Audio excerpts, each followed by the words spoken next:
ఇది 2 తలకాయల పాము అండి. నేను ఇప్పుడే చూసినాను, మీరు కానీ చూడండి ఒకసారి. 2-headed snake.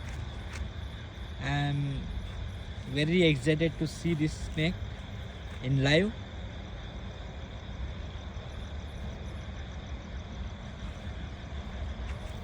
ముందర ఒక తలకాయ, వెనకాల ఒక తలకాయ. ఎస్. Okay, done. రా ఇక్కడ రా, ముందరికి రా. అది కొరకదులే, చూడు ఒకసారి. ముందర ఒక తలకాయ, వెనకాల ఒక తలకాయ, అంతే. చూడండి, టూ హెడెడ్ స్నేక్స్ నేను చూసిన. ఈరోజు చాలా నేను వింటా అంటే ఇది రేట్ ఎక్కువ. ఈరోజు నేను చూశాను, లైవ్లో చూశాను.